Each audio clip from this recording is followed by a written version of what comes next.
It was Bee's birthday in Dovecote Land, so we planned a weekend camping trip to Joshua Tree National Park. I never seem to be quick enough to get a reservation via the National Park website, and so we stayed at Joshua Tree Lake Campground, which has just about everything you could want in a campsite. A small store full of treasures and necessities, a mini lake full of ducks, and surrounded by art, clean bathrooms, and friendly neighbors. The romance of waking up on a Saturday in our tent was too strong of a pull, and so we arrived at the campground around 9 p.m., and plenty of time to marvel at the vast stars above us and to thank whomever invented instant setup tents.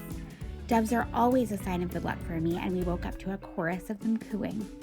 We slept late, made a leisurely breakfast of bacon, pancakes, and fruit, and then traversed to the Joshua Tree Visitor Center, only to find ourselves in the middle of a farmer's market.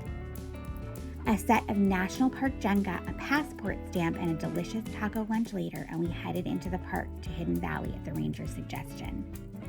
It's hard to describe just how otherworldly and breathtaking this park is. Rounded boulders pebble the landscape, making you feel as though you may have wandered into a world of giant dribble castles. Between the rocks are vast, flat stretches of Joshua trees, their bottle brush arms pointing at the sky. A took one look at the trail, at the rounded boulders stretching beside them, and refused to go any further. "I will be crushed," he told me, and he was teetering and frantic. B and I looked at each other and made a deal. If A didn't want to go, then that was fine, but he would need to wait for B and me to each go separately.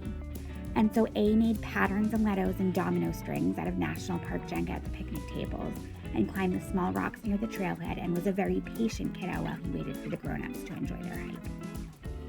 By this time, the Joshua Tree Hills had taken a toll on my car charge, and we stopped at a Rivian outpost to charge up again. A went crazy for their outdoor offerings, and B was just delighted in general, especially when the attendant learned that it was her birthday and gave her a branded bandana. Our birthday tradition is that the birthday haver gets their favorite home-cooked meal, and so we made B's family taco recipe and ate vanilla cupcakes with fresh strawberry sauce, and then roasted more marshmallows than we could all eat over a little campfire. We again had a lazy morning on Sunday, woken up by a posse of 4 friendly ducks who had waddled into the campsite next door, and then we packed up our camp and traveled to Pioneertown, which is a town that was created in the 1940s specifically to be a movie set. And then the movie makers moved into the town and it became semi-real. We weren't sure what we were walking into, but it turned out to be a place of quirky artists and misfits with a goat for a mayor. The only itinerary request that B had for the trip was to see Project Hail Mary at some point, and so we decided not to stay for the trapeze circus, but to head home to our local movie theater instead. They put this movie in legitimately the hugest theater we have ever seen a movie in.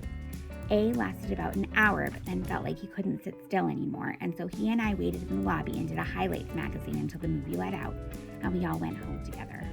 As lovely it is to be out having adventures, it's also such a delight to have a little dovecote to come home to with all of our favorite creature comforts in easy reach. Happy birthday, B. It's been a joy to celebrate so many of them with you.